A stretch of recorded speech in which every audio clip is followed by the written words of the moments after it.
Thank you, Mr. President. Madam President, the last decade has been rather turbulent for the European Union, and the problems will, of course, continue. The EU today is in a worse shape than it was 10 years ago.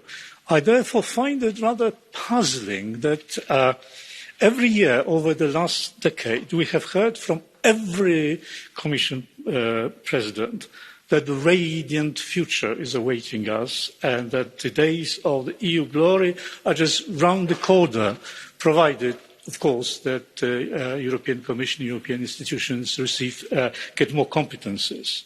You must be aware, Madam President, that fewer and fewer people across Europe take this message seriously.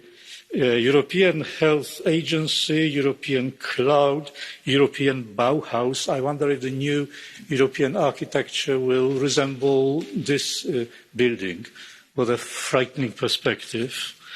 Madam President, the gist of your argument today was that the pandemic crisis is a good opportunity to launch ambitious radical programmes, including the Green Deal. I'm sorry to say, but this is bad argument. This is bad logic, and bad logic generates bad policy. What you are proposing is a great leap forward in a situation in which the future is more precarious than ever. The Green Deal with 55%, why not 60%, is a costly extravaganza animated solely by a spirit of environmentalist crusade, not by a sober social and economic calculation.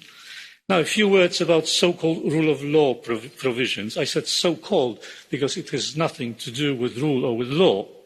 The whole idea, as you remember, was an iniquitous trick of the previous Commission in complete disregard to the treaties, in the intention to bully the governments that dissented from the mainstream. It is not what they do, those governments do, because they don't do anything objectionable, but what they are. And the previous Commission let a malignant genie out of the bottle, a genie of political foul play, and they are not interested in putting it back. This so-called conditionality is another step towards complete lawlessness, the prospect which makes the majority of my colleagues almost ecstatic. Madam President, do not be deluded by this sanctimonious rhetoric you hear in this chamber. As usual, behind sanctimoniousness, there is ugly politics and there is hypocrisy. What this rule of law politics amounts to is brutal majoritarianism. The mainstream majority wants to crush every form of dissent. And do not open the door for more instruments of the tyranny of the majority, as you promised you would do it. That was the scariest part of your speech. This is already getting uglier and uglier, wilder and more mendacious. The European institutions want to switch off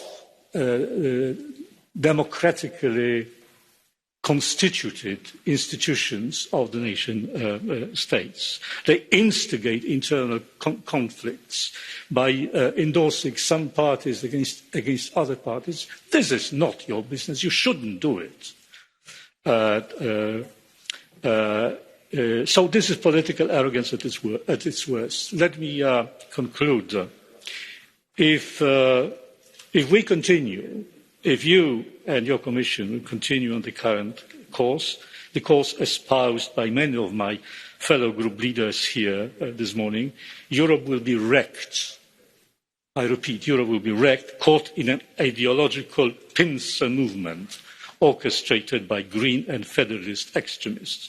Mr. Juncker will forever be remembered as the Commission President who lost Britain. You, Mrs. von der Leyen, must make sure that you are not the President who lost the peoples of Europe. I urge you, work with member states, not with the ideologically driven campaigns masquerading as political groups in this House. Save the European Union from ideology and return it to reality.